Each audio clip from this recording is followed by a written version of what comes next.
नमो नमो आदेश, गुरु जी को बारंबार आदेश, शिव गौरव जी को आदेश आदेश आदेश, माँ भगवती महातारा को आदेश। कौन है बाबा कीनाराम अघोरी? क्या चमत्कार है बाबा कीनाराम अघोरी के, अघोर पंथ में पूजे जाने वाले बाबा कीनाराम अघोरी। चलिए जानते हैं आज बाबा कीनाराम अघोरी के विषय में। एक अद्भुत शक्ति, एक अद्भुत चमत्कार, अघोरियों में आचार्य कहे जाने वाले बाबा कीनाराम अघोरी। ऐसा कोई अंतर मंत्र तंत्र के अंदर विषय नहीं होगा, अगर वो व्यक्ति अघोर पंथ से जुड़ा हुआ तो बाबा कीनाराम अघोरी से जरूरी ही परिचित होगा। बाबा कीनाराम अघोरी सामान्य असामान्य से सामान्य की ओर कैसे बढ़े, बाबा का क्या आध्यात्मिक जीवन रहा, बाबा ने गुरु के प्रति क्या समर्पण भाव दिखाया और गुरु के चमत्कारों को कैसे, उनका मार्गदर्शन प्राप्त करके कैसे उन्होंने अपने नाम को आज हम जैसे साधकों को पे चलाया। चलिए चर्चा करते हैं आज बाबा कीनाराम अघोरी के ऊपर। अघोर पंथ के आचार्य एवं संत कहे जाने वाले बाबा कीनाराम अघोरी। बाबा जी का विवाह 12 वर्ष की उम्र में ही हो गया, परंतु गोना नहीं हुआ, क्योंकि बाबा कीनाराम अघोरी जो थे उनके स्वभाव में जो है वो वैराग्य की एक चेष्टा होने लगी, जिसके कारण से बाबा ने अपना गोना नहीं कराया। उनको मालूम था कहीं ना कहीं कि मैं जो हूं एक अध्यात्म की ओर जाने वाला हूं, और बाबा कीनाराम अघोरी कोई एक असामान्य या सामान्य नहीं थे। बाबा कीनाराम एक अद्भुत शक्ति थे, कहीं की चमत्कारों से भरे हुए। तो बाबा जी को पहले से ही मालूम था कि मेरा जो जीवन है वो एक समाज कल्याण के लिए जाने वाला है।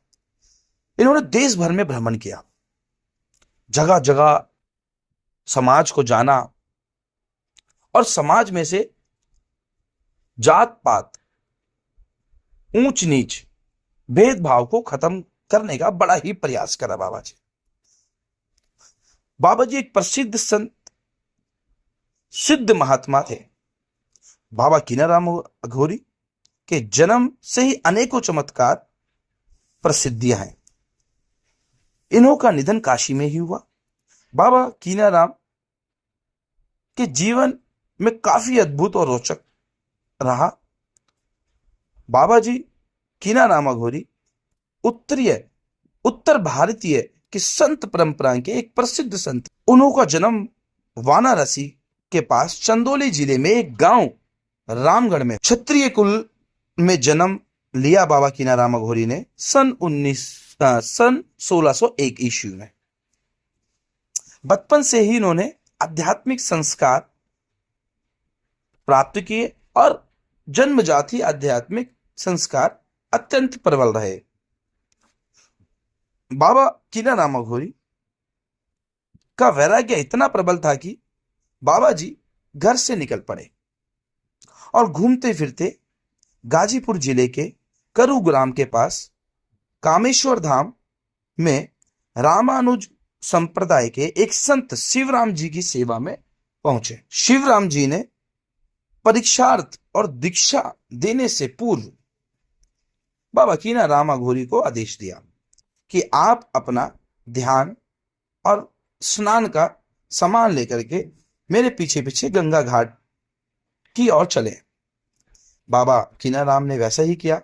अपने गुरु का कहना मानते हुए बाबा जी ने अपने पूजा पाठ का सामान लेकर के गुरु शिवराम जी के साथ साथ गंगा घाट की ओर चल पड़े। बाबा पूजा पाठ का सामान लेकर के बाबा जी गंगा तट की ओर निकल पड़े। जैसे ही गंगा जी को देखकर बाबा कीनाराम अघोरी ने अपना प्रणाम किया आंख बंद करके, और जैसे ही सर उठा करके देखा, आंखें खोली, तो बाबा जी देखते हैं गंगा माई खुद बाबा जी के चरणों को स्पर्श करने के लिए आई, और बाबा जी ने गंगा मां को प्रणाम किया और गुरु की महिमा को माना। किंतु गुरु शिवराम जी दूर से ही ये सब देख रहे थे। गुरु जी ने बाबा कीनाराम जी को असामान्य सिद्ध माना और आगे चल करके बाबा कीनाराम अघोरी को अंत मंत्र तंत्र की शिक्षा दीक्षा प्रदान की।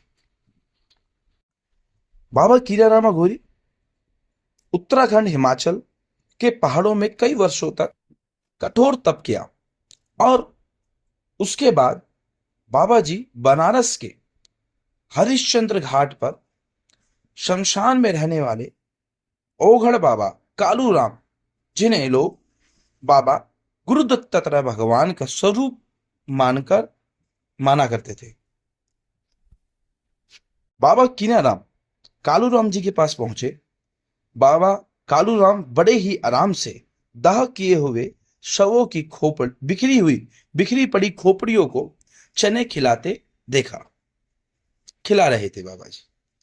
बाबा कीनाराम जी को यह सब खिलवाड़ लगा।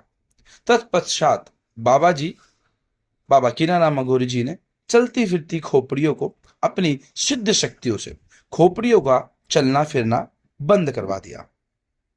बाबा कालूराम महाराज ने ये सब देख कर ध्यान लगाया और पहचान लिया कि ये शक्ति सिर्फ बाबा कीनाराम अघोरी की ही हो सकती है। बाबा ने आगे की दीक्षा, आगे का ज्ञान बाबा कीनाराम अघोरी को बाबा कालूराम जी ने दिया। बाबा के द्वितीय गुरु जो है, जो दूसरे गुरु है, वो बाबा कालूराम जी हुए। बाबा कीनाराम अघोरी जी अपने प्रथम गुरु जो शिवराम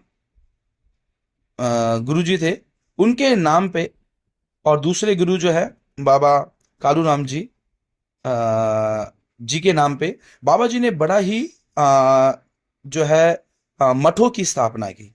तो जो प्रथम गुरु बाबा शिवराम जी महाराज हुए, उन्हों के नाम पे जो है 4 मठों की स्थापना बाबा कीनाराम अघोरी ने की और दूसरे गुरु कालूराम जी की स्मृति में क्रीम कुंड की माना ऋषि के अंदर स्थापना करी, जिसमें कहा जाता है माँ हिंगलाज भवानी जो है वहां साक्षात विराज करती हैं और माँ की बहुत ही अपरंपार शक्तियां और बाबा कीनाराम जी का प्रेम जो है माँ हिंगलाज भवानी के प्रति जो रहा, तो माता जी उनकी भक्ति से प्रसन्न होकर के बाबा के कहने पे जो है हिंगलाज भवानी जो है वाराणसी के क्रीम कुंड में के अंदर आकर के अपने भक्तों को दर्शन देती हैं। और साथ साथ रामगढ़, चंदोसी, देवल, गाजीपुर तथा हरिहर जौनपुर में 4 ओघड़ गद्दियों की स्थापना भी बाबा कीनाराम अघोरी ने की। बाबा कीनाराम अघोरी ओघड़ पंथी परंपरा के सिद्ध ओघड़पंथी परंपरा सिद्धि के 12वीं पीढ़ी में है। तो ये था बाबा कीनाराम जी के विषय में जो हमारे गुरु मार्गदर्शन में जो हमने सीखा वो आप लोगों को बताया। और हमारा उद्देश्य भी यही है कि आप लोग भी जो है बाबा कीनाराम जी को पूज सकते हैं, उनकी शक्तियों को अनुभव कर सकते हैं, उनको मान सकते हैं, उनसे उनका ध्यान लगा सकते हैं। डरने की विशेष जरूरत नहीं होती है, पर गुरु मार्गदर्शन के अंदर कौन है ओघड़, कौन है अघोरी? शिव के साक्षात रूप कहे जाने वाले अघोरी ओघड़ होते हैं। अघोर शक्ति का साधक होता है। शिव को ही अघोर कहा जाता है। बाबा कीनाराम ने अपनी साधना से, अपनी तपस्या से जो है जग कल्याण किया और लोगों का भरोसा जीता बाबा कीनाराम अघोरी ने। और इसी परंपरा को चलाते हुए अभी भी बाबा कीनाराम जी के जो साधक हैं वो आगे भी मार्गदर्शन कर रहे हैं। मैं नमन करता हूं उन गुरुओं को जो इतने बड़े पंथ, अघोर पंथ को जो है आगे मार्गदर्शन कर रहे हैं। नमन गुरुदेव को। जय गुरुदेव। ओम नमो नमो आदेश। गुरु जी को बारंबार आदेश। शिव गौरव जी को आदेश आदेश आदेश। माँ भगवती तारा को आदेश आदेश आदेश।